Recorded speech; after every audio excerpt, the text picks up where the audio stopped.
Il m'a été demandé de parler sur Donne-toi tout entier. Amen. Un merveilleux thème. Tu peux le dire à ton voisin de gauche, donne-toi tout entier. Ton voisin de droite, celui de devant, celui de derrière, seulement celui qui te sourit. Amen. Nous allons lire deux versets dans la Bible. Nous sommes debout. Nous sommes dans Acte 18, versets 4 à 5. Acte 18, 4 à 5. La Bible dit ceci. Paul discourait dans la synagogue chaque sabbat, et il persuadait des Juifs et des Grecs. Mais quand Silas et Timothée furent arrivés de la Macédoine, il se donna tout entier à la parole, attestant aux Juifs que Jésus est le Christ. Asseyez-vous, s'il vous plaît. Nous connaissons l'appel de Paul, comment il s'est converti et comment il était très persécuté et comment il aimait bien discuter la parole avec les Juifs. Et au verset 4, on nous présente un Paul qui fait des discours dans la synagogue chaque sabbat et qui persuade des Juifs et des Grecs, ce qui est une chose merveilleuse, et on aurait pu croire qu'il avait atteint l'excellence, la perfection, que c'était tout ce que Dieu pouvait lui demander. Et lorsque nous allons au verset 5e, la Bible nous dit « Mais quand Silas et Timothée sont venus comme un renfort au ministère de Paul, car nous avons besoin d'un renfort dans le ministère, car nous sommes en guerre. Mais quand Silas et Timothée furent arrivés de la Macédoine, alors Paul, au lieu d'être tout le temps en train de discourir dans les synagogues et de persuader les Juifs et les Grecs, il s'est donné tout entier à la parole. C'est comme si le fait d'être tout le temps dans les synagogues chaque sabbat et de chercher tout le temps à persuader les Juifs et les Grecs l'empêchait de se donner tout entier à la parole et pour attester que Jésus-Christ était le Christ.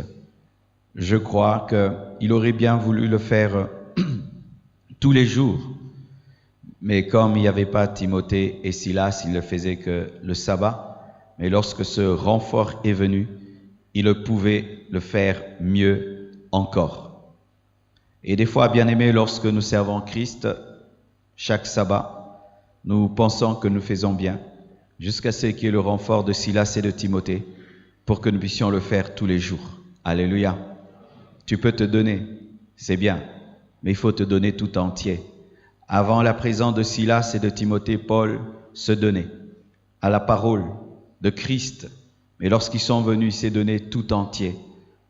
Et nous sommes venus aujourd'hui, comme Timothée et Silas dans ta vie, pour t'aider à te donner tout entier. Alléluia. C'est pourquoi je veux vous parler cet après-midi de 5 types d'hommes face à la consécration totale. Car il s'agit là de la consécration totale. Lorsqu'on dit « donne-toi tout entier », ça veut dire que Dieu veut que tu puisses te consacrer à lui totalement, corps, âme et esprit. C'est ça le désir de Dieu, que tu puisses te consacrer totalement. Et face à cette consécration totale que Dieu nous demande par sa parole et par son esprit, il y a 5 types d'hommes. Bien-aimés frères et sœurs, nous pouvons être assis l'un à côté de l'autre, fréquenter une même église, être dans un même groupe d'étudiants, mais sachez que nous n'avons pas le même niveau de consécration. Sinon, tous les hommes iront au ciel et tous les hommes iront en enfer. Et s'il y a certains qui iront en enfer et d'autres iront au ciel, s'il y a certains qui rateront l'enlèvement et d'autres seront enlevés, c'est parce que nous sommes différents. Nous sommes différents dans notre consécration. Nous sommes différents dans notre manière de le servir, que ce soit les pasteurs, les apôtres, les prophètes. Nous ne servons pas tous de la même manière. Nous ne nous consacrons pas tous de la même manière. Porter le nom de chrétien est une bonne chose. mais il faudrait vraiment être un chrétien totalement consacré. Nous savons, bien aimés, que sur le plan physique, il y a 3 états de la matière. Il y a l'état solide, il y a l'état liquide et il y a l'état gazeux. Et j'aimerais vous dire même que dans le domaine de l'esprit, il y a des hommes solides, il y a des hommes liquides et il y a des hommes gazeux. Le solide n'est jamais enlevé, le liquide non plus, c'est seulement le gazeux qui est enlevé. Alléluia.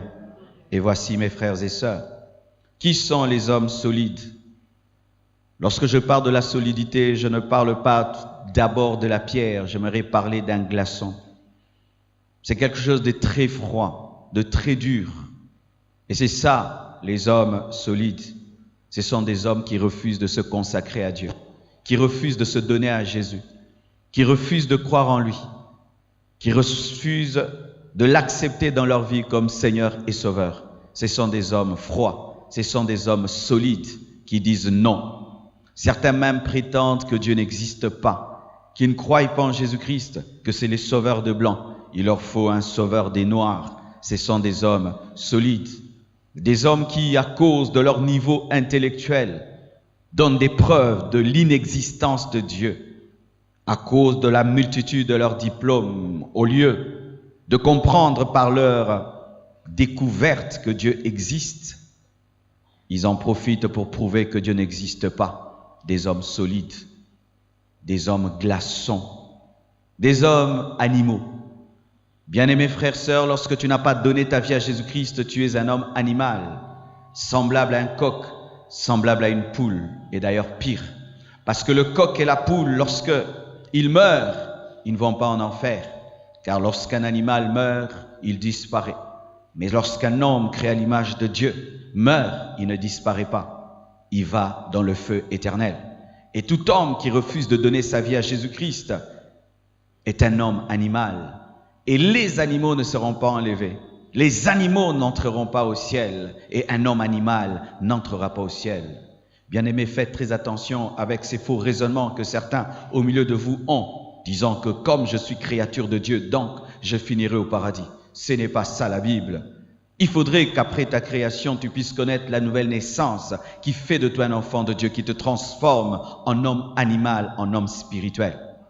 Tant que tu n'as pas connu cela, même si tu es sorti d'une famille de chrétiens, même si tu étais baptisé dans ton enfance et tu es allé à l'église depuis ton enfance, si tu n'as pas connu une expérience de régénération, tu ne finiras pas au ciel, tu finiras en enfer car tu ne t'es pas donné. Et si tu ne peux te donner à Christ pendant que tu es vivant, il n'a que faire de ta mort. Alléluia. C'est pourquoi, mes frères, c'est maintenant que vous êtes jeunes, que vous devez le servir, alors que vous respirez, que vous êtes en bonne santé. C'est maintenant, et pas pour avoir des points, pas pour réussir à l'université, mais pour aller au ciel. Amen. Car des fois, les chrétiens universitaires se donnent à Christ seulement pour réussir et finir leurs études. C'est de l'escroquerie. Il fallait que tu trouves un fétiche pour finir tes études. Alléluia. Lui t'attendra après ton diplôme, lorsque tu seras un grand cadre dans ce pays, que tu continues à le servir, l'adorer en esprit et en vérité. Je ne suis pas venu vous présenter un fétiche pour réussir dans vos études. Je suis venu vous présenter un Seigneur à qui vous devez vous donner totalement. Alléluia. Les hommes solides, froids spirituellement. Alors qu'on prêche la parole, il ne ressent rien du tout. Rien du tout. Il est là comme dans un théâtre en train d'écouter un orateur. La seule différence, c'est que je suis en train de parler de la Bible et ce n'est pas différent de son prof, de ceci et de cela. Ici, ce n'est pas un orateur, ce n'est pas un discoureur, c'est un messager de la bonne nouvelle qui est venu pour ton salut afin que tu te donnes à Jésus-Christ. Face à la consécration totale, il y a des hommes solides, des hommes froids, des hommes animaux qui refusent. Et j'aimerais dire refuser, refuser. Bien-aimés, tous les hommes qui finiront en enfer auront refusé. Dieu n'a créé aucun homme pour aller en enfer. Tout homme qui finira en enfer l'aura choisi. Et nous choisissons maintenant. Comment le Dieu d'amour peut envoyer sa créature en enfer? Et moi je te réponds, comment une créature peut refuser son créateur? Oh, Dieu est tellement bon. Pourquoi il peut envoyer sa créature en enfer? Bien-aimé, une BMW ne refuse jamais l'entreprise BMW. Lorsque une Toyota est en panne, elle aimerait bien aller vers Toyota pour être arrangée. Mais toi, c'est Dieu qui t'a créé. Mais tu préfères l'impudicité, tu préfères la mode, tu préfères l'occultisme et la magie. Et tu n'aimerais pas finir dans le garage du diable. Le garage du diable, c'est l'enfer. Ce n'est pas la faute de Dieu. Dieu ne t'a pas créé comme un robot pour te téléguider. Crois, ne crois pas. Crois, ne crois pas. Non, il t'a créé avec une volonté souveraine, car tu es créé à son image, à sa ressemblance. C'est pourquoi dans le jardin d'Éden, il y avait une porte de sortie appelée l'arbre de la connaissance du bien et du mal, car Dieu ne voulait pas des prisonniers, mais il voulait des abandonnés. Aujourd'hui, tu choisis ou tu refuses. Tu choisis la vie ou la mort. Tu choisis de te donner ou de ne pas te donner. Et en choisissant, tu as choisi comment tu finiras. Celui qui sème des arachides et attend des pommes est un fou. Et celui qui sème l'incrédulité et attend le salut est un fou spirituel. Je préfère être un fou physique qu'être un fou spirituel, où tu sèmes la tricherie et tu attends le ciel. Tu sèmes l'incrédulité et tu attends le ciel. Tu sèmes le vol et tu attends le ciel. Bien-aimé, c'est de la folie. Tu es un fou spirituel. Bien habillé, mais un fou. Frères, sœurs, il y a un exemple d'un homme solide, d'un homme froid, le brigand. Le brigand qui était à la gauche de Jésus. Vraiment, ça c'est parmi les grands fous du monde. C'est devant la mort que même les personnes qui n'aiment pas prier, qui n'aiment pas Dieu, manifestent même un peu de spiritualité. Mais cet homme est à côté d'un homme qui a fait des miracles et des prodiges, mais est en train de lui parler en mal. Jusqu'à la fin de sa vie, cet homme refuse de croire en Jésus, de se donner. Mais l'autre croit et Jésus lui fait une promesse qu'ils vont se retrouver dans le paradis. Il s'est donné et il finit au paradis. L'autre a refusé, il n'a reçu aucune promesse car il allait finir dans le feu. Des brigands. Un brigand en train de souffrir, subissant sa propre condamnation, a refusé le salut de dernière minute car il pouvait être sauvé même sans être baptisé. Car le crucifié ne peut descendre de la croix pour être baptisé. Lui, il n'avait pas besoin d'être baptisé. Il croit qu'il va au paradis. Il n'a même pas le temps d'être tenté. Quelle grâce même en dernière minute. Face à cette opportunité, il a le Sauveur à côté de lui, mais il le néglige parce qu'il n'est pas sur un trône, alors qu'il faut d'abord être à la croix pour être sur le trône. Il n'a pas compris la manière dont le Sauveur est venu le voir. Il a visité sur une croix. Comme toi, tu croyais qu'il y aurait un grand papa qui viendra te prêcher, le pasteur Marcelo. C'est seulement ce jeune-ci. Mais fais attention, en moi, il y a le roi, le Seigneur des Seigneurs qui est venu te sauver.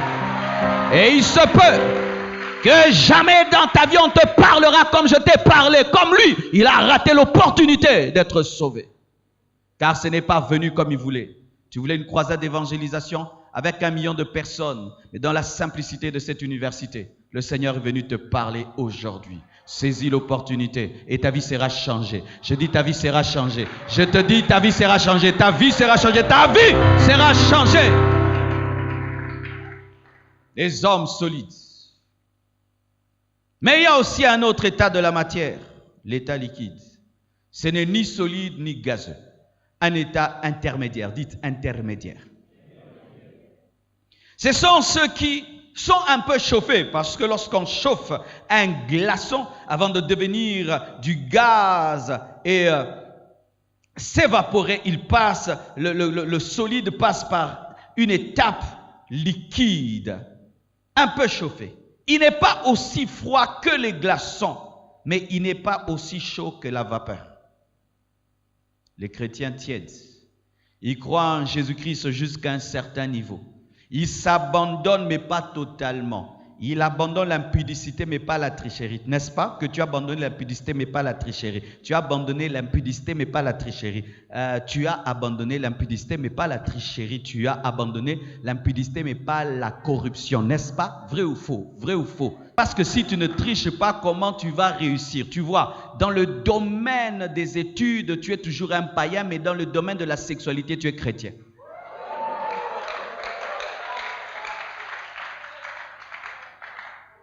Tu as abandonné l'impudicité, mais tu n'as pas abandonné la pornographie. N'est-ce pas? N'est-ce pas? N'est-ce pas? Tu ne touches pas, mais tu vois. N'est-ce pas? Toucher, tu ne touches plus. Mais voir, tu continues à voir. Dans le domaine du toucher, tu es chrétien. Dans le domaine des yeux, tu es païen, chauve-souris. Étape intermédiaire, tiède. Il n'est pas solide, il n'est pas gazeux, il est liquide. Mais le liquide n'est jamais évaporé. Ce sont des gens qui avaient 10 copines, tu abandonnes les 10 copines, tu gardes une seule, la principale, la pièce maîtresse. La Bible nous présente un tel homme, le jeune homme riche. Le jeune homme riche, lorsqu'il a rencontré Jésus-Christ et il a parlé, Christ a reconnu que c'était un homme spirituel. Il a reconnu qu'il connaissait des choses, mais il a remarqué que dans le domaine de l'argent, dans le domaine des biens de ce monde, il était encore idolâtre. Et lui dit, vends tous tes biens et donne-les aux pauvres et suis-moi. Et cet homme est tombé dans la tristesse, a refusé. Dans quel domaine de ta vie tu résistes? Dans quel domaine? Oui, tu as cru. Oui, tu vas à l'église. Oui, tu es baptisé. Oui, tu es serviteur de Dieu. Mais dans quel domaine, lorsque la parole de Dieu te touche, du coup, tu deviens triste. Tu aimerais que ce verset disparaisse de la Bible. Tu aimerais que des prédicateurs qui prêchent ces messages disparaissent. Tu n'aimerais pas entendre cela. Si ça dépendait de toi, il fallait qu'on enlève ce verset. Intermédiaire. Ayant quitté la solidité sans entrer dans l'état gazeux. Consacré, mais en partie. Lavé, mais en partie. Comme ces enfants qui, des fois, regardent la télévision et tu lui dis, va te laver. Mais il aime tellement la télé plus que l'hygiène. Et qu'est-ce que les enfants font? Ils lavent les pieds, lavent le visage et les mains. Là où papa va vérifier, mais sous les aisselles, ça sent très mauvais. Bien aimé, vos aisselles spirituelles sentent comment? Vos aisselles spirituelles sentent comment? Ces domaines cachés qui ne sont pas vus sentent comment? Vous avez lavé les domaines qu'on peut voir. Tu ne vas plus dans les boîtes de nuit parce qu'on va te voir. Mais toi, tu danses la musique du monde dans ta chambre. Les aisselles. Quel est l'état? L'état de ton cœur, l'état de tes pensées, les choses cachées. Se consacrant, mais en partie, pas totalement. Oui, j'aime Dieu dans tel domaine et dans tel domaine, mais là, il m'énerve. Il m'énerve lorsqu'il me dit qu'il faut que j'attende épouser une femme pour la connaître. Mais toi, déjà avec ta fiancée, vous vivez comme des mariés, n'est-ce pas? N'est-ce pas? Demi-consacrés, tièdes, compromis, mélangés. Tu vis dans une dualité, un mélange du monde et de Dieu, de l'esprit et de la chair. Tu as stagné dans ta consécration. Tu as bloqué dans ta consécration et tu as ouvert des portes au diable. Car le péché que tu gardes, c'est la porte du diable dans ta vie. Et ce que tu ne détruis pas aujourd'hui te détruira demain. Tu sais par où le diable passera pour te détruire, par ce que tu refuses de détruire.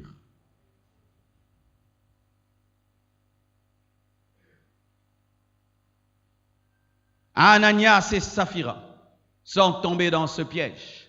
Ils devaient donner la totalité de la vente de leur champ. C'est ce qu'ils avaient promis à Dieu par l'Esprit. L'Esprit les amène à faire une offrande totale mettant de 100 000 $. Mais la chair leur dit, donnez 50 000. Et qu'est-ce qui leur est arrivé? Ils sont morts. Certains, ce n'est pas le champ que vous devez donner, ni une voiture, ni une maison, c'est votre vie. Et l'Esprit t'a convaincu de donner tout, mais tu as donné la moitié, c'est pourquoi tu es mort spirituellement. Tu es un chrétien sans joie, rempli de culpabilité, sans onction et sans puissance, mais tu t'appelles chrétien car il y a une partie que tu as retenue. Étant devenu le Saint-Esprit de vous-même, décidant vous-même jusqu'où vous pouvez le suivre. Je peux le suivre jusque-là. Pas là. Je ne suis pas pasteur. Pas là. Moi, je ne suis pas prédicateur. Qui vous a dit que Dieu est le Dieu des pasteurs? Nous sommes tous un royaume de sacrificateurs. Tout enfant de Dieu est un serviteur de Dieu. Tous nous sommes des serviteurs de Dieu. Tous nous sommes des serviteurs de Dieu. Et nous avons reçu le même Saint-Esprit. Liquides. Les chrétiens liquides ne seront pas enlevés. Comme la femme de Lot qui s'est consacrée en partie. Et cette consécration en partie l'a empêché d'être sauvée. Car même si le feu était qu'à Sodome et Gomorrhe, les déflagrations de ce feu ont touché la plaine et l'a transformée en statue de sel. Si Jésus-Christ revient maintenant, es-tu sûr d'être enlevé? Les chrétiens tièdes ne seront pas enlevés. Ceux qui se donnent en partie ne seront pas enlevés. Si Jésus revient, tous ces chrétiens boîtes de nuit, ces chrétiens chauves-souris ne seront pas enlevés. Et malheur à nous, car d'ailleurs les églises sont remplies de chrétiens chauves-souris. Oui, je vous assure. Seras-tu enlevé?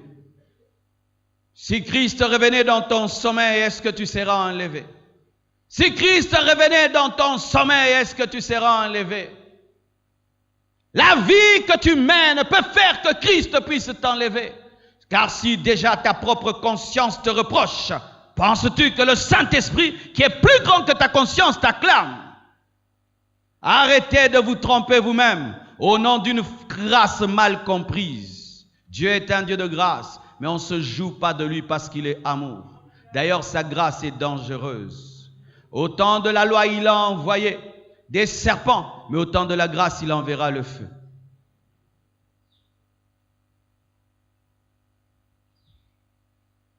Et lorsque le solide est chauffé, il devient liquide. Mais quand il est chauffé davantage, ce solide devient gazeux. Il atteint le maximum de sa chaleur, et ce qui était palpable devient vapeur. Et ça, c'est un homme totalement consacré, comme Paul était totalement consacré.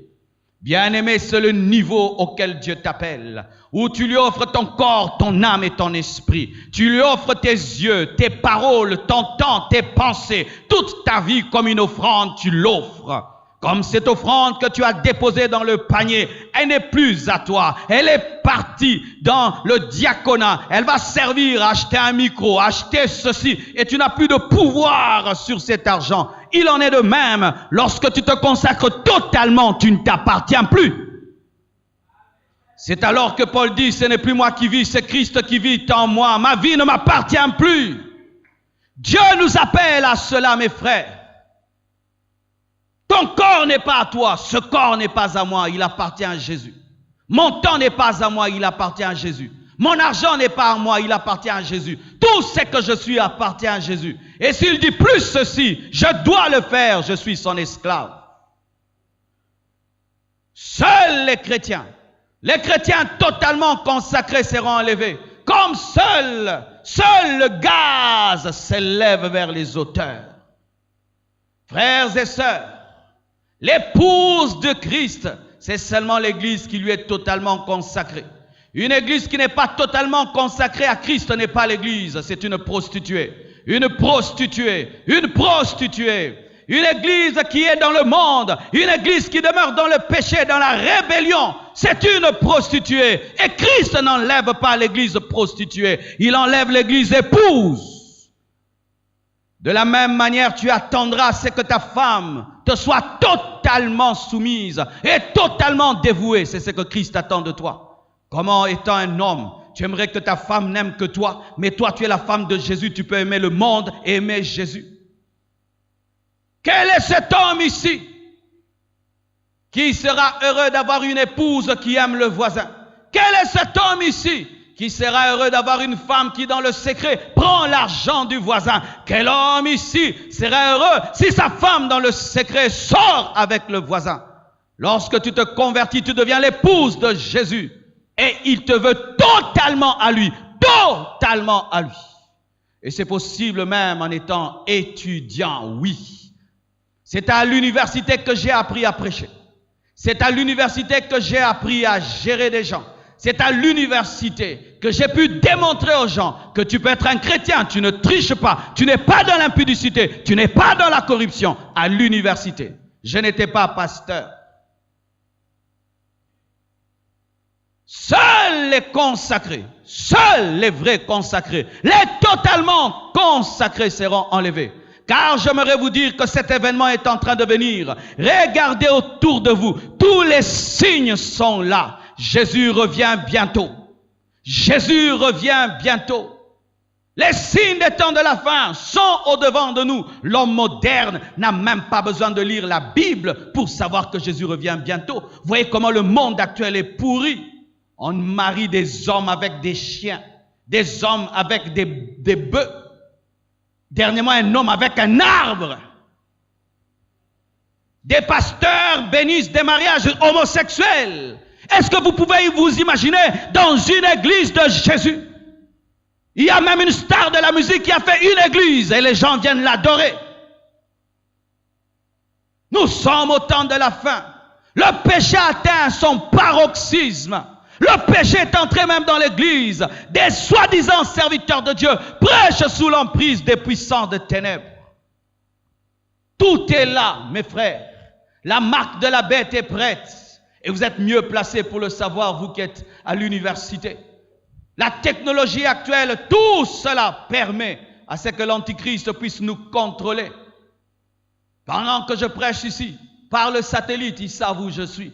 Par le téléphone que j'utilise, ils savent que le pasteur Marcelo est à l'ISTA. Ils le savent. Si tu ratais l'enlèvement, seras-tu capable de vivre dans ce monde-là? Un monde avec un homme impie, rempli des démons qui règnent et qui gouvernent. Personne ne pourra acheter ni vendre sans avoir la marque de la bête. Personne ne pourra étudier. Personne ne pourra avoir des soins médicaux. Personne ne pourra voyager. Personne ne pourra acheter la nourriture, ni l'eau, ni l'électricité sans avoir la marque de la bête. Personne ne pourra avoir le train. Personne ne pourra avoir des unités. Personne ne pourra acheter un téléphone. Personne ne pourra payer un loyer. Êtes-vous capable de vivre dans ce monde-là? Alors que nous avons l'opportunité aujourd'hui. Voyez là, je suis en train de crier, parlant de Jésus. Quelle grâce nous avons. C'est maintenant que tu dois être sérieux dans ton christianisme et de mettre de côté tous les péchés qui te séparent de Dieu. Et que le Saint-Esprit t'aide, que le Saint-Esprit t'aide, que le Saint-Esprit t'aide, que le Saint-Esprit t'aide à être sérieux. Mais voyez, lorsque on baisse la température, ce qui est gazeux peut redevenir liquide. Ce sont ces personnes qui, après avoir atteint un certain niveau maximum de consécration, reviennent en arrière, perdent leur premier amour, comme l'église d'Éphèse dans Apocalypse, qui hier avait beaucoup aimé Dieu, mais après a rétrogradé, a décéléré. Vous savez, quand on décélère, je peux être à 100 km à l'heure et puis je décélère, je suis à 50, mais je suis toujours en train de courir. Et celui qui court à 20 peut dire que je cours très très vite alors que j'ai arrêté de courir comme avant. Et les gens disent que tu es très très spirituel parce que tu es plus spirituel qu'eux, mais tu es moins spirituel que quand tu étais un jour spirituel. Ce qui compte pour Dieu, ce n'est pas que tu puisses courir plus que l'autre, mais que tu puisses courir comme tu avais couru. Toi qui hier avais aimé Dieu, toi qui hier étais consacré totalement, mais aujourd'hui tu es consacré partiellement. Tu n'as pas quitté la course, mais tu as décéléré. Et Dieu te dit, ce que j'ai contre toi, c'est que tu as perdu ton premier amour. Répands-toi et reviens à ton premier amour. Tu n'as pas abandonné Jésus, mais tu ne pries plus. Tu ne pries plus, tu pries seulement à l'église, tu as décéléré. Tu n'as pas quitté la foi, mais tu ne lis plus la Bible toi-même. Tu la lis qu'à l'église, tu as décéléré. Tu n'as pas quitté la foi, mais tu ne gagnes plus les âmes, tu as décéléré. Avant, tu ne supportais même pas les péchés en pensée. Maintenant, tu pêches en pensée, tu as décéléré. Tu ne pouvais supporter la compagnie des pervers. Maintenant, ce sont tes amis. Mais tu n'as pas abandonné la foi. Mais tu aimes la compagnie des pervers. Tu as décéléré. L'onction sur ta vie a diminué. Tu n'as pas perdu l'esprit, mais tu as perdu l'onction. Tu as décéléré.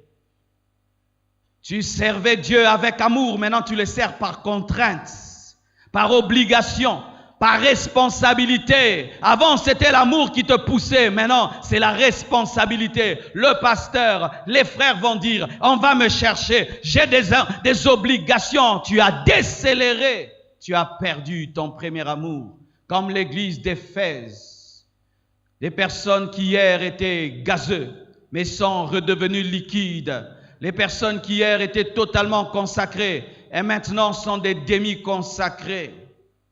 Toi qui hier avais aimé Dieu et qui ne l'aime plus comme avant, voici comment tu peux t'en sortir.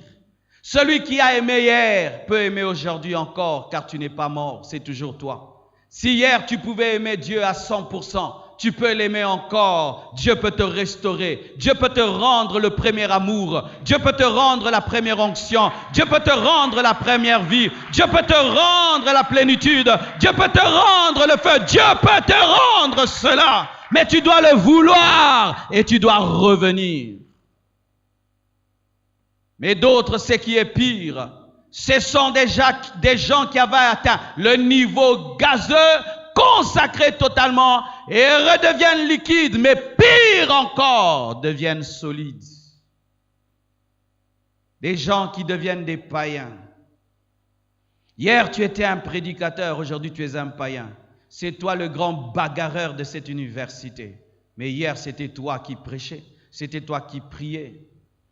C'est toi aujourd'hui qui es le coureur de jupons. Mais quand tu es venu dans cette université, c'était toi le frère en Christ. Mais ça fait 5 ans que tu as perdu tout. Tu es devenu un païen. De sorte même que lorsque tu parles de ta vie chrétienne ancienne. On ne croit pas. On dit, toi, tu étais chrétien. J'aimerais parler à tous ceux qui un jour ont aimé Dieu et ont servi Dieu. Mais vous avez fini par l'abandonner. Pas rétrogradant seulement, vous êtes devenus des païens, des païens, des païens. Le prédicateur est devenu païen. L'intercesseur est devenu un païen. L'adorateur est devenu un païen. Arrêtez de vous promener comme ça, vous me distrayez. Devenus des païens, mes frères et sœurs. Lorsqu'un homme est esprit spirituel et il redevient comme un païen, il y a 2 choses. Dites 2 choses. Soit c'est un apostat, soit c'est un rétrograde. Un rétrograde, c'est quelqu'un qui abandonne Dieu, mais qui peut revenir. Comme le fils prodigue, qui a abandonné la maison de son père, il peut se repentir. Quelqu'un qui a prié de tout son cœur, qui a servi Dieu, peut connaître des moments de faiblesse et de tentation, où il rentre dans le monde comme un païen. Mais Dieu peut le toucher et il peut revenir. Mais quand tu t'entêtes et tu ne rentres pas, une maladie grave peut t'atteindre qu'on appelle l'apostasie, où tu deviens comme le diable et les démons. Lucifer était un serviteur de Dieu consacré, qui a abandonné le chemin de Dieu et qui est devenu son ennemi éternel, l'apostasie. La Bible nous dit ceci dans Hébreux, concernant l'apostasie. Car il est impossible, Hébreux 6, versets 4 à 8, car il est impossible que ceux qui ont été une fois éclairés, qui ont goûté le don céleste, qui ont eu part au Saint-Esprit, qui ont goûté la bonne parole de Dieu et les puissances du siècle à venir, et qui sont tombés, soient encore renouvelés et amenés à la repentance, puisqu'ils crucifient pour leur part le Fils de Dieu et l'exposent à l'ignominie. Lorsqu'une terre est abreuvée par la pluie qui tombe souvent sur elle, et qu'elle produit une herbe utile à ceux pour qui elle est cultivée, elle participe à la bénédiction de Dieu. Mais si elle produit des épines et des charbons, elle est reprouvée et près d'être maudite, et en finit par y mettre le feu. Il s'agit là des apostats. Ce sont des gens qui ont eu à servir Dieu à un niveau très très élevé, utilisés par Dieu dans les miracles et les prodiges, qui ont eu des apparitions des anges, des apparitions de Jésus, une intimité extraordinaire avec le Saint-Esprit, mais qui un jour ont abandonné. La Bible nous dit que Dieu ne peut les ramener à lui, car si l'œuvre de la croix ne les sauve pas, qu'est-ce qui les sauvera encore? Faites très attention à toutes ces personnes qui hier ont servi Dieu de tout leur cœur, s'étaient consacrées totalement, mais qui rentrent dans le monde. Souvent, ces personnes deviennent des instruments du diable extraordinaire, des instruments de Satan. Pourquoi? Parce qu'ils connaissent l'Église plus que quiconque et connaissent la faiblesse des chrétiens. Toi qui aujourd'hui sers Dieu, sers-le jusqu'à ta mort. Ne t'arrête pas. Et plus tu montes, tu es en danger. Car si tu tombes, le crash te tuera. Vous qui aimez l'élévation et qui aimez grandir spirituellement, sachez ceci, que plus tu montes, plus tu es en danger. Car si tu l'abandonnes, bien-aimé, quand tu tomberas, tu ne mourras pas seul, tu mourras avec d'autres personnes. C'est pourquoi j'aimerais parler à vous tous qui êtes des responsables dans cette université. On vous voit prêcher, enseigner. Ce n'est pas que de la fierté, c'est une lourde responsabilité. Hier, vous étiez venus comme des jeunes et aujourd'hui vous êtes des serviteurs de Dieu. Et tous vous regardent. Et sachez que si vous abandonnez à cause du vent qui souffle actuellement dans les universités dans ce pays, sachez que vous serez une occasion de chute pour plusieurs. Et certains même atteignent un niveau d'apostasie, c'est-à-dire son cœur devient comme le cœur d'un démon, incapable de se repentir.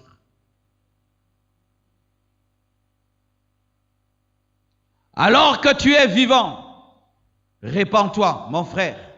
Si hier tu l'as connu et tu l'as abandonné, il est encore là pour te pardonner. Mais si tu endurcis ton cœur pendant longtemps, toi qui l'as connu, qui l'as abandonné, tu risques d'attraper une maladie qu'on appelle apostasie. Un esprit d'égarement vient sur toi, de sorte que jusqu'à ta mort, tu deviens incapable de revenir. Ne jouez pas avec la spiritualité. Ne jouez pas avec vos âmes. C'est maintenant ou jamais. J'aimerais conclure en disant ceci. Si tu es totalement consacré, ne tombe pas dans l'orgueil, mais tous les jours de ta vie, implore la grâce de Dieu pour rester debout, car c'est par grâce que nous sommes debout.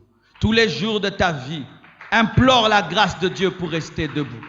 Et si tu es un demi-consacré, voici, si tu as pu faire la moitié du chemin, tu peux faire tout le chemin. Tu peux. Si tu as abandonné 5 choses, tu peux abandonner 10 choses. Regarde tes victoires pour affronter tes défis.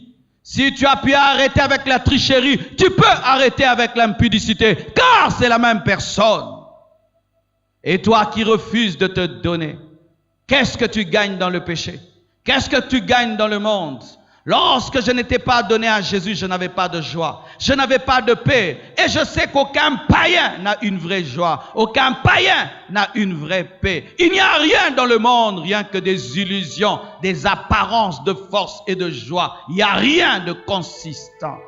Viens à lui aujourd'hui. Et j'aimerais dire à celui qui hier était consacré, lorsque tu es venu dans cette institution, tu étais tout feu, tout flamme. Voilà que maintenant tu as perdu le feu. Dieu t'aime. Reviens comme l'enfant prodigue. Il t'attend et il te pardonnera. Et l'expérience que tu as connue en rétrogradant sera pour toi un enseignement qu'il n'y a rien dans le monde. Car un chrétien qui a rétrogradé, lorsqu'il revient à Christ et que Satan veut le tenter encore, il lui dit, j'ai rétrogradé, tu ne m'as rien donné et tu ne me redonneras rien. À toi qui sers Dieu et qui laisse des portes au diable, fais très attention. On ne joue pas avec l'œuvre de Dieu. Vous qui vous tenez à des micros ici, qui vous tenez ici, faites très attention. On ne joue pas. On ne joue pas. Se tenir ici, ce n'est pas comme dans un concert où tu prends un micro, tu chantes. Faites attention. Lorsque tu n'as pas une vie conséquente, ne montez pas ici. Quand vous n'avez pas une vie conséquente, ne montez pas là-bas. N'osez pas monter là-bas. Vous attirez des combats qui vous dépasseront. Car lorsqu'un bébé va au front, on considère que c'est un militaire. Et on va prendre une arme, un obus, on va jeter sur le bébé. Pourquoi? Il s'est comporté comme un militaire. Aujourd'hui, chanter, prêcher est devenu une mode au Congo. C'est devenu la mode. Bien-aimé, le ministère est galvaudé. Servir Dieu, c'est devenu rien du tout. Tout le monde décide, j'ai un ministère, j'ai un ministère. Faites attention. Faites attention. Car trop s'approcher de Dieu sans être honnête peut déformer ton cœur. De sorte que tu atteins un niveau où on ne peut plus t'enseigner parce que tu t'es placé là où tu ne devais pas être placé. À vous tous qui servez Dieu et qui avez servi Dieu, mais dans le secret de vos vies, vous l'avez abandonné, vous l'avez trahi, vous prêchez des choses et vous vivez le contraire. Vous dites des choses et vous vivez le contraire. Repentez-vous sincèrement avant qu'il ne soit trop tard. Tant qu'il y a la vie, il y a l'espérance. Un chien vivant vaut mieux qu'un lion mort. Mais fais-le pendant que tu es vivant. Donne-toi tout entier à Jésus. Et le Saint-Esprit est là pour t'aider. Que Dieu vous bénisse abondamment.